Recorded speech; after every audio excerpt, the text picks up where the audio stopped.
Okay, the next chapter would be electrochemistry. And let us start with the introduction for this topic.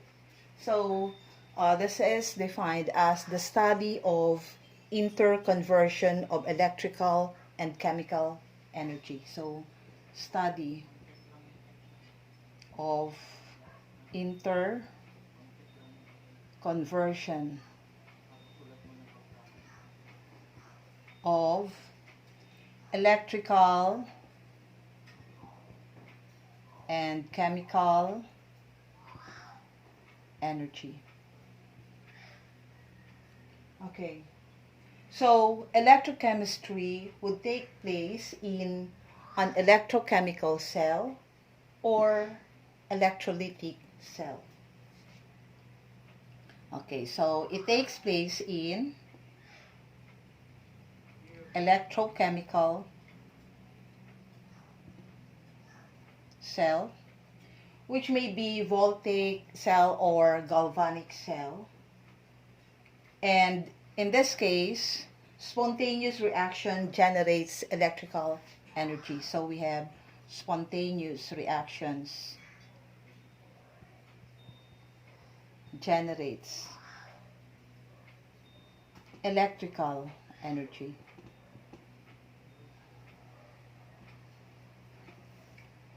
Or it may also take place in an electrolytic cell.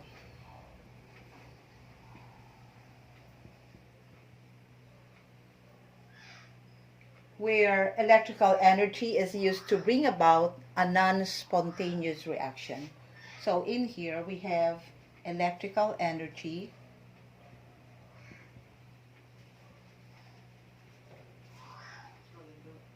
used to bring about a non-spontaneous reaction.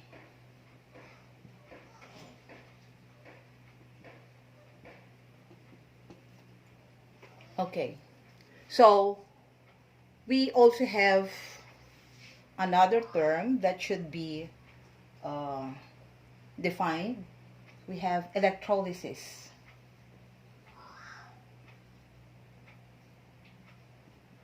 Okay, so what is electrolysis? This one involves chemical reactions that take place when electrical energy is put into the system. So it involves chemical reactions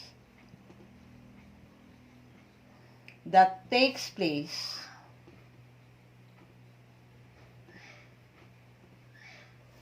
when electrical energy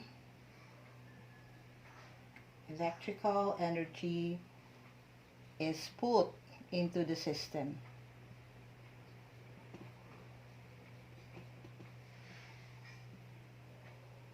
Okay, so these are some of the important terms we have to remember. Okay, so for electrochemistry, we now have the oxidation reduction reactions, or we call them the redox reactions. So redox reactions would be reactions which would involve oxidation and reduction. So we have the redox equations.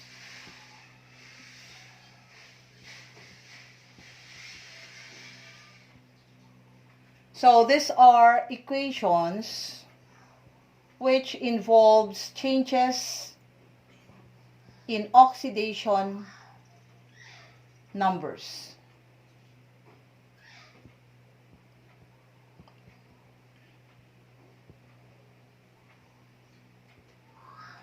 Okay, so we may refer to them as ON. So the change in oxidation number may be determined by comparing oxidation numbers of the elements on the reactant side and the product side.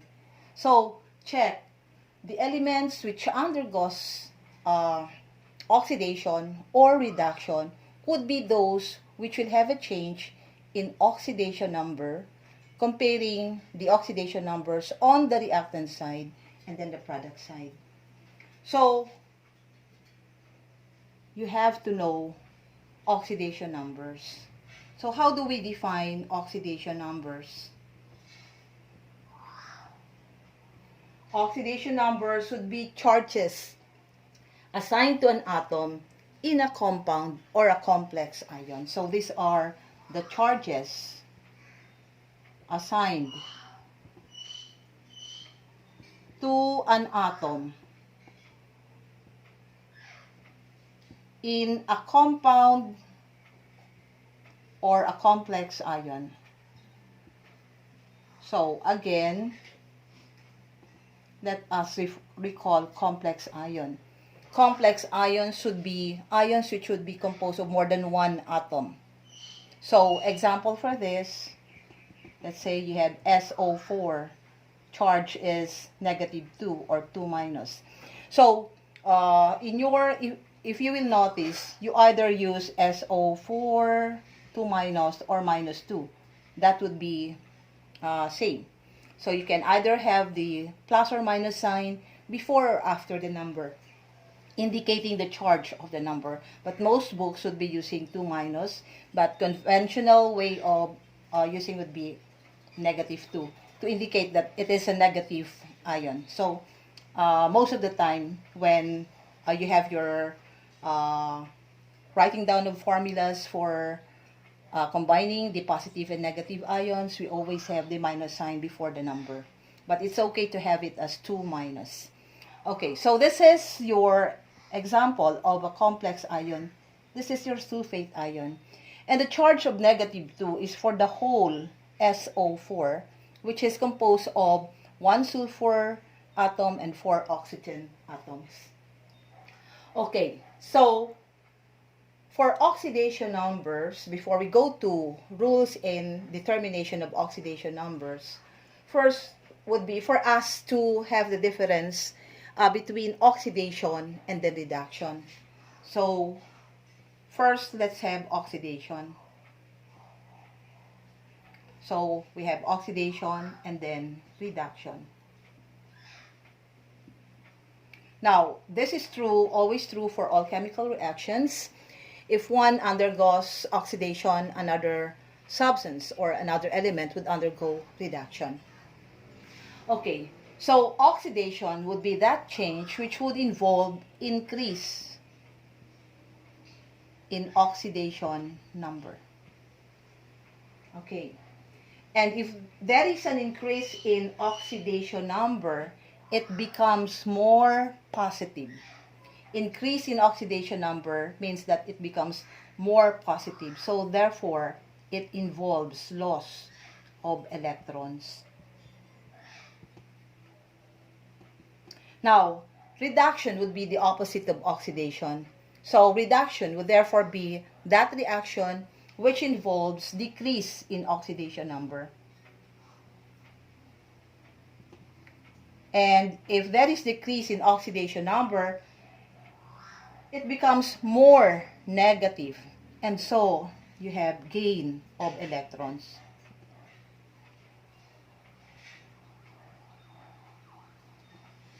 Okay, so the example you have on your book would be the change of zinc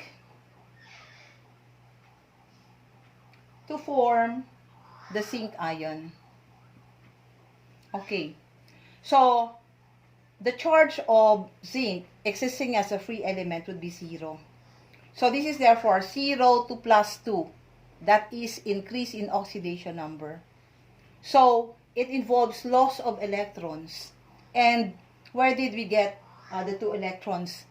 Now, to determine electrons lost or gained, we subtract oxidation numbers of the elements from oxidation number on the reactant side minus oxidation number of the element on the product side. So 0 minus +2 would give us -2. Okay, now this is not found on your modules, but this would be simplest way of determining number of electrons lost. The negative sign for the difference indicates that this is electrons lost. You have 2 electrons lost because of the negative sign. Okay, so where do we write down the number of electrons lost? It is written, added on the product side. Okay, so this would explain to us balancing, checking the reaction now, the given reaction, which is an oxidation reaction. Balancing the charges would be adding charges of the substances found on the left side and right side of the equation. So on the left side, you have 0. At the other side, you have positive 2. Now, if there is a coefficient of number, which is greater than 1 here, that should be multiplied to the charge to determine the total number of charges of that ion. In this case, we have 1 as the coefficient, so that is plus 2. Then you have plus negative 2, that is also equal to 0. Okay, so this is an example of an oxidation reaction. So oxidation involves increase in oxidation number. And this is how we arrive at the 2 electrons lost. You are subtracting oxidation number on the product side from oxidation number on the reactant side. So let's go to reduction. Reduction would involve decrease, change which would involve decrease in oxidation number and also gain of electrons. So from the example given on your book, you have sulfur changing to the sulfide ion, S-2. Okay, so sulfur as a free element, again, will have 0 as the oxidation number. So 0 minus negative 2 gives you plus 2. Okay, plus 2, the sign is positive. So you have 2 electrons gained. Okay, the number of electrons gained would now be placed on the reactant side. So this is for reduction. Plus 2 electrons. Okay, so checking the given reaction for the charge balance, you have 0 plus negative 2, that's negative 2. Now, negative 2 at the other side, that balances the equation. Okay, so that's how we arrive at the 2 electrons found on the reactant side of the given reaction. So this is our definition for oxidation and then reduction. So oxidation is always accompanied by reduction. So we have the oxidation reduction equations, or we call them the redox equations. Okay, so another thing that you should also remember would be the oxidizing agent and then reducing agent, although we will not be using that later since we will be using the ion electron method. So oxidizing agent, or OA, is the substance which undergoes reduction. It is the substance being reduced. While the reducing agent is the opposite. Reducing agent is the substance being oxidized. Okay, so these are terms which would always be mentioned under redox reactions. Okay, so now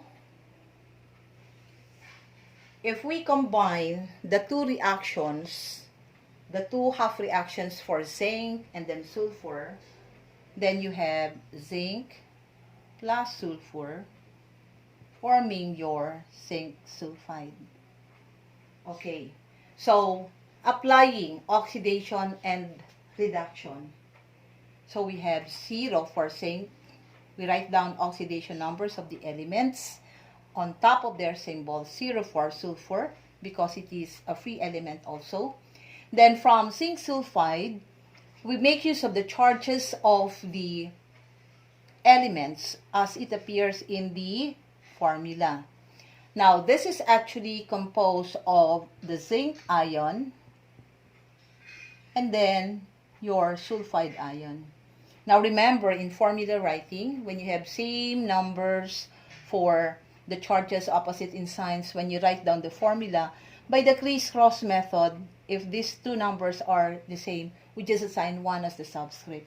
So you have zinc sulfide. So it's wrong to write down zinc 2, sulfur 2. That is wrong. Okay, that is recalling your knowledge on formula writing. So this is zinc plus 2, sulfur minus 2. And you can also refer to the charges of the ions from the table of common ions. So if we consider zinc, we draw a line for zinc. This is changing from 0 to plus 2. 0 to plus 2 is increase in oxidation number. So this one would therefore undergo oxidation. Now sulfur, on the other hand, would be changing from 0 to minus 2. 0 and then minus 2. 0 to minus 2 would be decrease in oxidation number. So it undergoes the process of reduction. Okay, so to determine electrons lost and gained, this is 0 minus plus 2. And this would give us negative 2. So it means that you have 2 electrons lost. Again, it's from the negative sign, considering the difference between the oxidation numbers. Now, sulfur, on the other hand, would be 0 minus negative 2. So this would give us plus 2. You have 2 electrons gained. Okay, electrons lost and electrons gained would be the number of electrons lost and electrons gained are the same. So it's actually writing down 2 and 2 here and then 2, all of which will have 2 as the coefficients. So everything is divided by 1.